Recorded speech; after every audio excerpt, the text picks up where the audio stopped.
Hi, everybody. Thanks for joining the strategy session. Here, as we begin another 60-day war that we're going to lose. Most presidents get to lose one or two wars, but this president seems to lose a war every 60 days. Joe, great to see you, man. Good to be with you. Thanks for coming to us from your undisclosed location on the Eastern Shore. Before we get started, I would just like to draw attention to a guest that we had last week, who was Ken Harbaugh, who we interviewed on the strategy session, who wrote an incredible piece for The Atlantic about the resistance in the occupied territories of Ukraine. It's an extraordinarily important piece. I don't know if we have a reference to it we could pull up. But yesterday, I was very glad to see that he was on. There's this piece, The Warrior Witches of Ukraine. I mean, this is an extraordinary story. Yeah, it is. About these largely female, very young, in some cases tragically young kids who are involved in leading the edge of the resistance in these occupied territories. It really is something that it's very difficult to believe in Europe today. It's happening that these young girls are being dragged into torture chambers by Russians. But Ken yesterday was on the most widely listened to podcast that the London Telegraph does, called Ukraine the Latest. Mm-hmm. It's a podcast that was started right after the war. It's absolutely brilliant. It's one of the things that I listen to every day. And I'm so glad that Ken could be on this, because it's tremendous audience around the world to tell the story of this extraordinary heroism. So look, Joe, brother, we've had a series of very weird press conferences. Yeah, a whole dueling press conferences, and they all were weird. You're right, Stu. I mean, you can't make some of this stuff up, but I don't know, where do you want to start? Maybe why don't we start? I thought this was just such a bizarre visual. Why don't we start with the Ken Paxton press conference? I wanted to give you a chance to respond to State Representative Tallarico and his campaign. They've made a lot about the reports that have come out. One in the New York Times about you acquiring properties worth $9 million. Jack, can we keep this to law enforcement today? Well, I'm giving you the opportunity to answer that question. I'd like to, we're here with the sheriffs, I'd like to keep today to law enforcement. So that's what I'm going to answer, questions about law enforcement. Okay. Gromer, did you want to go? Will you answer a question about why you voted in Collin County? Clear that up. We're just going to do questions on law enforcement today, because we're joined with 22 amazing law enforcement officers. I have a question. We're going to get out of here. Thank you, guys. I have a question. Yeah, we're going to get out of here. Thank you. Well, I would call that like, now Paxton just kind of walks off. First of all, that is a weird looking group. I gotta say, man, they were all law enforcement. Yeah, the white hats and the khakis. I don't know, the Stetson khaki look is not. And that woman, it was supposed to be a hit on Tallarico. Law enforcement, supporting Pax, going after Tallarico. Instead, he starts getting questions about other, about about things that, how did he accumulate so much real estate? How did he do this? Why did, and within it's over. There is no press conference. And I don't really know about the advanced thing of standing at a podium with your opponent's name on it. Yeah, it was. I don't know. I think I maybe would have none of it worked, but hey, it's I feel bad for the guy, for the law enforcement guys who had to sit there through like a bunch of nothing while Paxton walked. He couldn't even take the questions or answer them; just walked off. It was crazy. But I mean, but that's pales in comparison to Trump and the with the Lebanon president press conference today. I think. I don't know if we have that one, Sam. Mr. President, there are no signs that Iran is ready to stop fighting. So what is the plan? Is the plan to just keep bombing until they give up? There are no signs. Why, do you know something that I don't know? Well, they continue to attack our allies and You kill don't know Americans. what the dialogue is behind the scenes, that they want to meet desperately to try and end it because they're getting decimated. You don't get that when you listen to your fake station, but This guy is going. you don't know anything. So talks. He's going to turn me into Rick Wilson. I mean, he's going to do that. It's working. I mean, because yes, they've been desperately trying to negotiate. Iran's desperately wanted out of this war every day every day he's had a press conference for 5 freaking months. Yeah, And he still thinks people are going to fall for that shit. yeah, it's really, I mean, and now we're running out of weapons apparently. Yeah, that we've got that. We have that. I mean, I don't know. I'm not a military guy, but it seems like running out of weapons is a bad thing in a war. I don't know. Call me crazy. Yeah, but you look at this, it says we do not have enough to safely sustain operations, and I don't think the White House is aware of that, the officials said. This is a story about how we're out of weapons. You know, the stockpiles are diminished, and there's nothing left in the cupboard. Yeah, but we've got tons of testosterone. I mean, look. Well, they're sinking. Yeah. Very few people grasp how large the American military is. It's larger than the next 9 countries combined. Wrap your mind around that. And they want to increase it by about 40%. So, I mean, this is just extraordinary. And we're fighting Iran, which is a huge country. But, I mean, we're supposed to have the military that could take on like multiple wars at the same time. The Soviet Union, that's how we designed this thing.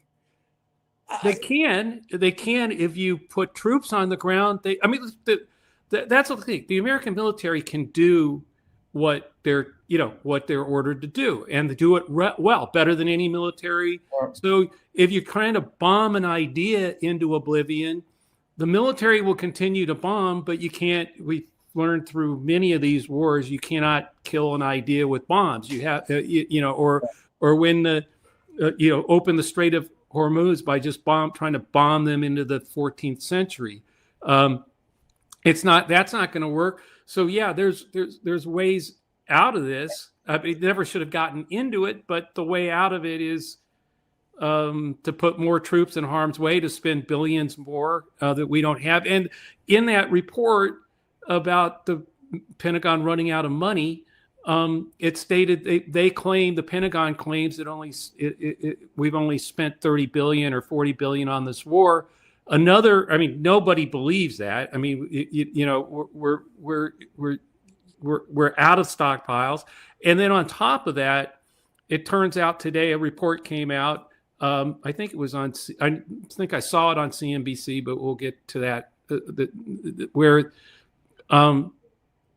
Where somebody has actually done the analysis, and now it turns out that the American people have spent $65 billion in increased gasoline prices. So it's $65 billion. Tack that on to it's got to be at least $100 billion in the war, and still going on. And the Pentagon, the White House does not know that we don't have enough weapons to do an all-out war in Iran now. Yeah, at the root of this is just a fundamental stupidity. Yeah. And Trump has a willful ignorance. He refuses to acquire knowledge. But there's also this sort of arrogance that Trump has. Who are these people? It's only the Persian Empire. Yeah. Really, they've been preparing for this war for decades. And Trump says, well, we didn't have any idea they might close the Strait of Hormuz. Like, really? Because that's taught in ninth grade. And it's so humiliating for the United States. What they're desperately trying to claw their way back to is what the status quo was at the beginning of the war. Yeah. But that's not ever going to happen, because now you've had this theoretical that if this came to it, Iran had this vast chokehold on the world's economy in the Strait of Hormuz, and now they've proven they do. So we've taken, all these people that we said, well, we're going to drop a few bombs and they'll all go, okay, that's it. I'm out of here. Like, we're going to institute Jeffersonian democracy now, and has empowered them and for generations now. I mean, it's just an extraordinary tragedy for the people of Iran. And now the Iranian proxies, the Houthis, are threatening to shut down the strait coming out of the Red Sea, which will take another 8 to 9 percent of the world's oil supply, most of it from Saudi Arabia. They built a pipeline to avoid the Strait of Hormuz and get their oil out of the Red Sea. And if the Houthis actually come forward and actually, they haven't taken the action, they threatened it now. And so the war could expand, and that might draw Saudi Arabia in too. And so, yeah, this thing's it's not going the way the president thought it would go from. It's not Venezuela. It's not going to be over in a day. The most positive thing, I think, has been, though, that all of these loathful so-called influencers who are hanging out in Dubai have now realized that they have to leave, go some other place. And sitting out there is the Suez Canal. Yeah. Which, start closing the Suez Canal and the whole thing could get really serious. This reminds me of that great book by Barbara Tuchman, The Guns of August, of how we stumbled into World War I, a war that no one wanted, no one thought was going to happen, that one of the reasons that it did happen was it was unimaginable that this would happen. But the way that Iran has the power to impact all of these different economies, and the combined might of the Israeli and United States military can't get them to stop. It's a really, really dangerous situation. And you have this idiot Pete Hegseth put into office by, Roger Wicker, senator from Mississippi, chairman of the Armed Services Committee. It's a very, very dangerous, bleak situation for the world, not just America. Well, I don't know. I mean, the only way it's going to end is declare victory and pull out. Well, Speaker Johnson wants to wrap it up. I think we have video of that. This administration working around the clock to resolve that in a way so that we don't suffer any more troop losses. This is a great tragedy. It shouldn't happen. But it is a very important objective that I believe we've achieved to ensure that the largest sponsor of state of terrorism does not have a nuclear weapon. That would be a disaster for everybody, and everybody around the world understands that. Now we got to wrap it up. Yes, ma'am. Fourth row. When he says wrap it up, when I took shop in high school in Mississippi, that's what our shop teacher would say at the end when we had to put away saws and stuff. Okay, boys, let's wrap it up here. Easier said than done. Look at these people behind them. It's just, they have to be humiliated. I mean, Mike Johnson, just think about that. The smallest of humans in every sense. And we're going to wrap it up by Trump walking away from he's just going to pull out. Are we going to wrap it up by putting you can't if there was a way to wrap it up, Trump would have done it. He wants out. I mean, but as we've said over and over again, there's plenty of other people in the region, including the Iranians, who have something to say about that. And that's been the problem from the minute he started this. Yeah, Trump has this ability to make all the wrong people right. And he's done that now with the Iranians. And look, it's at a point where it's really difficult to have a public dialogue about Israel. Because Netanyahu is such a monster and is so destructive. I worked for Sharon years ago when we beat Netanyahu, and we thought that the monster was dead. Nope, didn't work out that way. But what is happening in Israel is a tragedy on so many levels, and every everybody is coming. What everybody that would consider U.S. allies here are being diminished by this absurd war. Yeah, no, this is, I was with Sharon when literally I was there in Gaza when they pulled the settlers out and knocked down all the Israeli settlements and turned Gaza over. And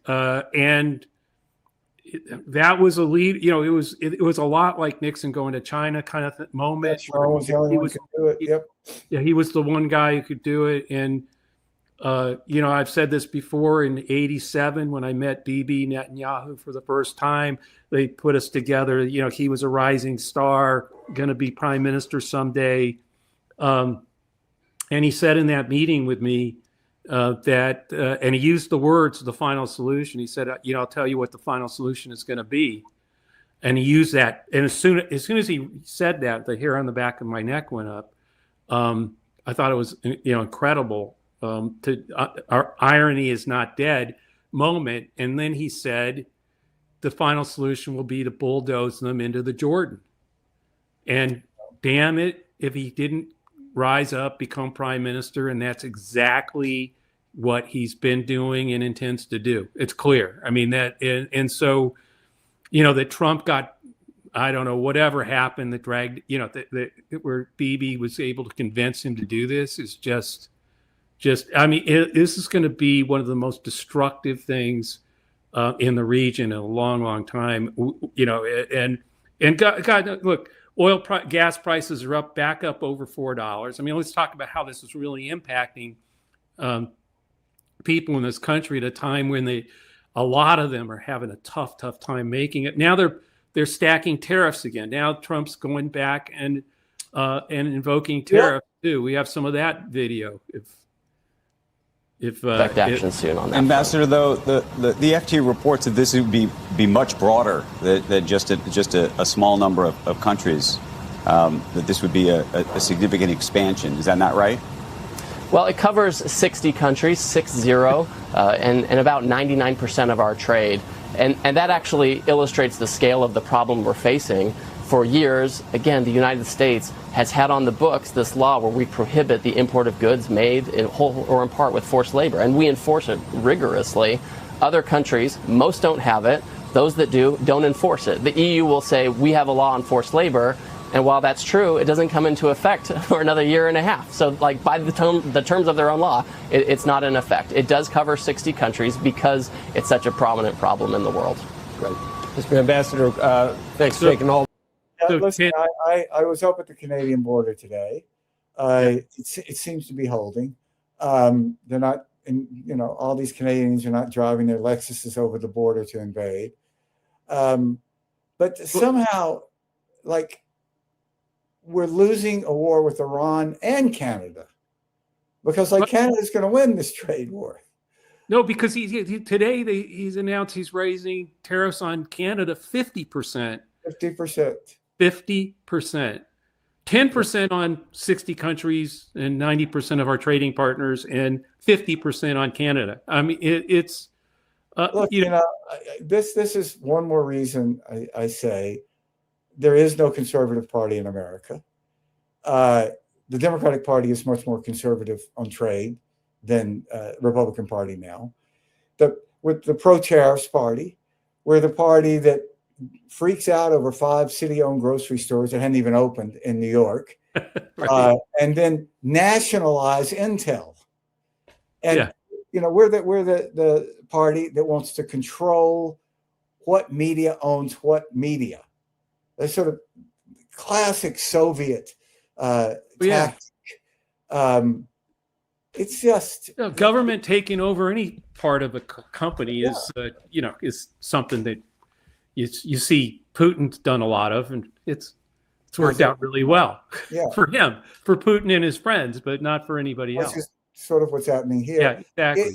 It's a fascinating question, Joe. I mean, another whole mini conversations, but how does America ever get back to having a sane center-right party? How will that happen? Look, the first step is a massive turnout of stop this crap people, Mm-hmm. Republicans, Independents, Democrats, and anybody who just. I mean, it's got to be so big that he can't steal it. He can't. That any crap he pulls won't work. And then, yeah, I don't know. It may have to. It may be a new party. I don't know. I don't know, Stu. It's. Well, let me just roll this idea that I think about sometimes. There is an ideological fight inside the Democratic Party, Right. Which I think is very healthy. The fact that there's not an ideological fight inside the Republican Party is very unhealthy. Right. Exactly. I mean, it's not that long ago that there were more Republican governors who were pro-choice than anti-abortion, and that's changed now. But I could foresee, people say we need a third party, and I sometimes make the case to be provocative, but I sort of believe it, that maybe there are three parties in America, and two are inside the Democratic Party. Both of them thriving. Both of them have very valid points. Both of them seem to be, for their constituents, very popular. The mayor of New York is very popular. He's done a great job. And is it conceivable that the way this plays out is that the Democratic Party really becomes the dominant party in America with two different factions, and that maybe at some point they split and they call each other one thing, one becomes the Democratic Party, one becomes the, I don't know. I know. I think that's exactly, I think what's going to happen here is Democrats take the House, because I think we're going to take the House. Yep. And I still think there's a real shot at taking the Senate. Yep. I think what's going to happen is you're going to be able to see that a Democratic majority can negotiate with it within itself and get things done for people. Right. In other words, we can whether I don't care if you're for Democratic Socialists or not, or for the more conservative wing of the Democratic Party or middle wing of the Democratic Party. Those two groups can actually talk to each other, actually get things done on behalf of constituents that lowers prices, that impacts their lives. You cannot negotiate. This is what made Schumer not the right leader for our time, because you cannot negotiate with anybody on the Republican side with Trump. And so, that's what a lot of the leadership was groomed to do. But I think when we win, the people are going to see the multiple wings in the Democratic Party that actually can talk to each other, actually can negotiate, yes, compromise, find a middle ground between them that works, that gets things done, and leaves the Republicans out there. I mean, the Republican office holders still beholden for another 2.5 years to dear leader, leaves them, as still just nothing but obstructionist. You look at what's going on around the country on so many different issues right now. Yeah, there's going to be a debate about Israel and Gaza and all. And yes, between the two wings or the two differences in the party, but they will find the ground to that I think will be real policy that can work. That's not going to happen by talking to Wicker or anybody else in the Republican Party. They're like, there's nobody to talk to over there.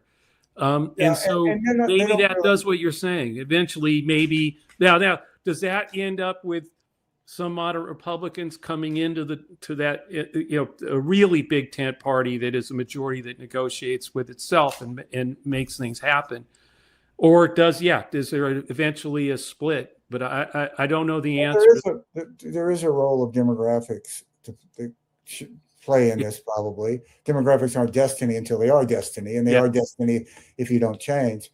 It occurred to me, and this is one of these sort of incredibly obvious things, like, every person walking the planet has a mother and a father. But no Republican, I bet since World War II, has been elected without a majority of the white vote at any level. I mean, I'm talking mayor, maybe in I think there was a Republican city councilman in D.C. once. Maybe Right. she did.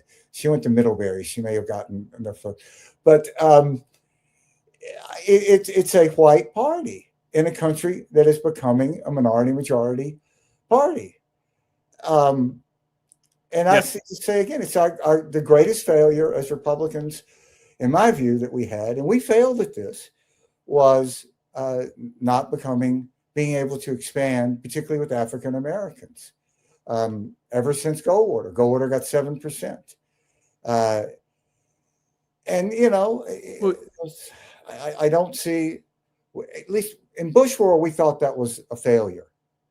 And Ken Mehlman, who was chairman of the party in 2005, went before the NAACP and apologized for the Southern strategy. Now, with the Republican Party, they just trying to make it whiter, as they try to make America whiter. No, and if you're South Africans, if you're an Afrikaner, you can come. You're welcome. The welcome mat is out. South African Boer, yes. Yeah. You know, it's just no. That's Trump. I think, and Stephen Miller obviously has gone all out to make sure that it's an all-white party. In fact, so far, I mean, that's what's so interesting between the first and second terms is, you know, he actually had gained some support with blacks and Latino men. A little bit. A little bit. And then, no, but with mass deportations, I mean, there's so many different things. Gas prices, everything. You couldn't sustain the MAGAs that wanted this army of masked men without body armors and but wanted automatic weapons, chasing gardeners through Brentwood and shooting people in the face, and support from the people they were chasing, relatives. That was never going to work.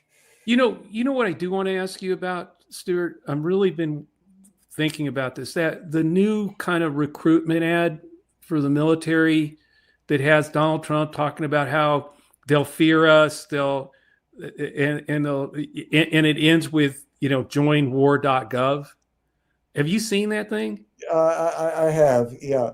This is the stuff of, you know, like when I was a kid, we would play Army. You know, I mean, this is just some sort of fever dream fantasy by Donald Trump, who comes from a long line of draft dodgers, whose family, no one in his family's ever served in the military in any country, Germany or America. Pete Hegseth, who his own National Guard unit thought he was so dangerous they wouldn't let him serve in Washington after the insurrection. You know, town drunk, has all kinds of insecurity problems. You know, generally, like, there's a reason NBA centers don't talk about how tall they are. There's a reason that, like, truly masculine guys don't talk about masculinity, because it's sort of obvious. You don't need to. I don't know how many people, who are they attracting? That's what I say. You got this, you know, who would, send me wherever you want. I mean, because, you know, God knows what's next. Cuba, I don't know. But the thing is, it's just so, I don't know. Childish. Yeah, it really is. And then to end it with the war.gov logo and join the war.gov. Is that what we are now? You know, of course, in Iran. You know, we've destroyed so many truly, truly powerful levers of soft power that we had, absolutely. You know, from our efforts being a world. I mean, who's leader of the free world now? No one would say Donald Trump. No, but we've tried to bomb people into the negotiating table before. Yeah. I mean, many times. It's never worked. And so now that's what we're, you know. Well, it's not, I mean, it didn't work when the Germans tried it, the Blitz. Yeah. It didn't work when the Allies firebombed Dresden. There's something, you know, it's like, who was it? McChrystal, I think, said after the initial bombing in Iran, he was talking about the leader whose family had been killed, who himself was wounded. He goes, I don't know, guys, like, if you just kill my wife, my father, my brother, my sister, probably my kids, and then you say, look, we want to talk to you. That's not like my major instinct is not to say, yeah, let's sit down and talk. Yeah, sure. I don't think so. And it's so reckless. And well, look, this is what the Republican Party did. It's not Donald Trump. This is what they all did. They put this idiot in power. They let him be there. They know he's an idiot. And this is a generational crisis that we're suffering. It's amazing. Alex and I were out. We're in 6 focus groups, 2 MAGA groups, 2 groups of Republicans who don't consider themselves MAGA, 2 groups of independents who lean Republican. And it was astonishing how little energy there was for Trump. I mean, the MAGA folks were still like, what do you think about the war? Oh, the president's doing the best he can. If only the Democrats would get out of the way. But it was like that. It wasn't like there was no magic anymore. It was kind of stunning. I mean, it was very reaffirming that I think that there's going to be a turnout problem, a lack of energy on to come out and vote for these MAGA members of the House and Senate. There just doesn't seem to be, and they complained about gas prices and everything, and a lot of them still talked about, well, he's just doing his best on the economy that Biden handed him. That, I mean, they were. That's the interest. They were not spouting the same lines, like spouting them. They were just sort of looking at their shoes, and it was very interesting. And then once you got to non-MAGA people and independents, it was the hell with this. So I just think everything we're talking about today. I mean, the running out of weapon, the whole thing, the war seemingly, now definitely being in an escalation trap and continuing to escalate and get worse. I just don't see. Unfortunately, as he gets more dangerous every day. Yeah, this is the sad. Today's the best day of the Trump presidency. Tomorrow will be worse. Yeah. All right, man. Listen, let's wrap it up.